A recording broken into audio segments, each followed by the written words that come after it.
Hello बच्चों, this is Megha प्रधान। आज हम डिस्कस करने जा रहे हैं एनसीईआरटी बुक की क्लास 9th की poem rain on the roof. Rain on the roof कोर्ट स्किने ने लिखी है। कोर्ट स्किने एक ऐसे राइटर हैं जिनका जन्म नवंबर 24, 1826 में हुआ और उनकी डेथ जनवरी 25, 1904 में हुई। ये राइटर ही नहीं बल्कि एक लॉयर, पॉलिटिशियन, जर्नलिस्ट भी थे। ये यूनाइटेड स्टेट्स से थे। ये पोएम जो उन्होंने लिखी है रेन ऑन द रूफ, ये बहुत ही सुंदर सी पोएम है जो नेचर को डिस्क्राइब करती है। जो शब्द हैं इसका लेसन का नाम है, जो पोएम का नाम है the rain on the roof, इससे ही आपको पता पड़ेगा, आप रिलेट कर सकते हैं।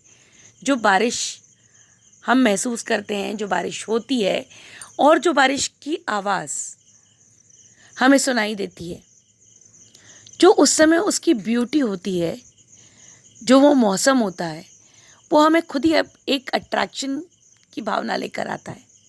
तो ये जो पोएम है ये नेचर के लिए है, उसकी खूबसूरती को एक्सप्रेस करते हुए कोर्ट स्किने ने ये पोएम लिखी है। तो आइए हम इसका लाइन बाय लाइन एक्सप्लेनेशन समझते हैं। ये आपकी पोएम है रेन ऑन द रूफ। आपको स्क्रीन पे क्लियर दिख रहा होगा। So line by line explanation start करते हैं।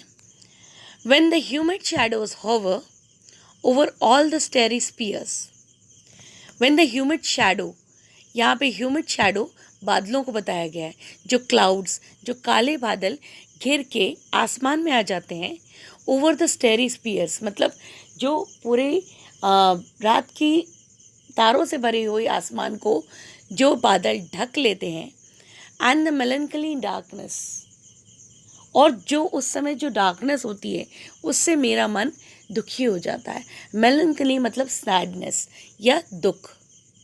ऐसी भावना आती है कि जब हम हमारे काले बादल जो चाहते हैं वो एक दुखी भावना को हमारे अंदर पैदा करते हैं। मतलब उस समय ज़रा मौसम ऐसा होता है कि हमें कुछ चीज़ें अच्छी नहीं लगती हैं। हम उस पर्टिकुलर टाइम पे जब तक बारिश शुरू नहीं होती है और चारों तरफ बादलों का अंधेरा होता है, हम उस मौसम को ज़्यादा एंजॉय नहीं कर पाते। And the melancholy darkness gently weeps in rainy tears, और उसके बाद में जो ये सैडनेस है, उस सैडनेस को रिप्रेजेंट करते हुए हमें ऐसा महसूस होता है कि जो बारिश की बूंदें हैं ये वीप कर रही हैं। ऐसा लगता है कि ये बारिश की बूंदें अपने आप को, अपने सैडनेस को एक्सप्रेस कर रही हैं।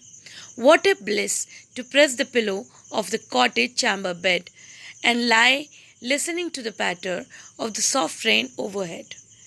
फिर जो हमारे पोएट हैं वो बोलते हैं कि कितना अच्छी ब्लेसिंग है हम इस बारिश को, इस रेन को हमारे खुद के घर के रूम में अपने बेड पे लाए करते हुए, अपने बेड पे सोते हुए एंजॉय कर सके, उसकी बारिश की आवाज़ को एंजॉय कर सके और एक आरामदायक समय बिताएं। ये बारिश की आवाज़ को सुनते हुए एक आरामदायक समय बिताएं। पिटर पैटर, ये जो पैटर वर्ड है ये साउंड ऑफ रेन को दर्शाता है।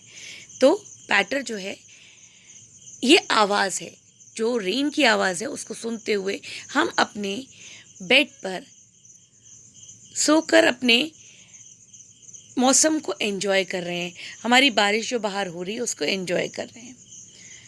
तो ये हमारा पहला स्टैंजा था। अब बढ़ते हैं नेक्स्ट स्टैंजा की तरफ। Every tinkle on the shingles has an echo in the heart. Every tinkle मतलब जो साउंड ऑफ रेन है, ऑन द शिंगल्स, शिंगल्स का मतलब है जो एक वुडन ब्लॉक्स, जो आपकी रूफ जिन वुडन ब्लॉक से बनी हुई होती है, कुछ हिली एरियाज़ में, स्लोपी एरियाज़ में जो वुडन ब्लॉक्स होते हैं उनसे ही छतें बनाई जाती है। तो ये जो वुडन ब्लॉक्स हैं उन पर जब ये बारिश की बूंदें गिर रही हैं, so it is creating a different sound, एक अलग तरह की आवाज़ सुनाई दे रही है हमें। Has an echo in the heart, जो हमारे दिल में एक इको प्रोड्यूस कर रहा है। इको समझते हैं ना, एक साउंड जो गहरा साउंड प्रोड्यूस कर रहा है। And A thousand dreamy fancies into busy being start and thousand dreamy fancies। And poet कह रहे हैं, पोएट अपने आप को और खुद को और खुद के सिबलिंग्स के साथ में इमेजिन कर रहे हैं, और वो इमेजिन कर रहे हैं कि उनके दिमाग में उस समय सिर्फ वही चीज़ें चल रही हैं। बिजी बीइंग स्टार्ट में उनके दिमाग में सिर्फ वही साउंड घूम रहा है जिसको वो एंजॉय कर रहे हैं। And A thousand recollections with their air threads into woof, और उनकी 1000 रिकलेक्शंस है, मतलब बहुत सारी मेमोरीज हैं जो वो बुन के एक वूफ की तरह तैयार कर रहे हैं। वूफ मतलब जो धागा जो हैंडलूम पे हम वीव करते हैं और उससे कपड़ा बनता है, उसको वूफ बोलते हैं। तो यहाँ पे हम अपने सपनों को भी बुनकर एक वूफ, एक कपड़े को तैयार कर रहे हैं। As I listen to the patter of the rain upon the roof, और जिस तरह से मैं उस पैटर की आवाज़ सुन रहा हूँ और उसको एंजॉय कर रहा हूँ, उस रेन की आवाज़ सुन रहा हूँ और एंजॉय कर रहा हूँ, वैसे ही मैं सारी चीज़ों को महसूस कर सकता हूँ। Now in the memory comes my mother. अब पोएट बोलते हैं थर्ड स्टैंजा में कि मेरी मेमोरी में जब मैं वहाँ पे अपने बेड पे सोया हुआ हूँ और अपने पिलो पे आराम से उस रेन की आवाज़ को एंजॉय कर रहा हूँ, तब मेरी मदर, मेरी माँ मेरे थॉट्स में आती है, मेरी मेमोरीज में आती हैं। As she used in years ago, जो वो पहले भी बहुत सालों पहले वो हुआ करती थी मेरे साथ में, और उनकी मेमोरीज मुझे आज भी आती हैं। तो मुझे ऐसा लगता है कि मेरी मदर मेरी मेमोरीज में आ रही हैं। To regard the darling dreamers, जो जितने भी हमारे सिबलिंग्स हैं और मैं हूँ, उनको अप्रिशिएट करने के लिए वो आती हैं। और she left them till the dawn, और डॉन के बिफोर, डॉन मतलब यहाँ पे जो सुबह की भोर का समय होता है, जो सुबह का 5 या 5 साढ़े 5 बजे का टाइम होता है, जब 6 बजे आपका उजाला होने वाला होता है, उससे पहले का समय। तो मेरी मदर मुझे एक फॉन्ड लुक दे रही हैं, प्रेम भरी नज़रों से देख रही हैं, और वो मुझे वैसे ही छोड़ देती हैं बिना जगाए, एक उम्मीद के साथ में कि जब तक सुबह नहीं होती, जब तक डॉन मतलब सुबह की पहली भौर नहीं पड़ती, तब तक वो मुझे एक फॉन्ड भरी, एक प्यार भरी नज़रों से देखती हैं। Oh I feel her fond look on me. देखिए पोएट फिर से कह रहे हैं कि मैं उनके फॉन्ड लुक को, उनकी गहरी आँखों को फील कर सकता हूँ।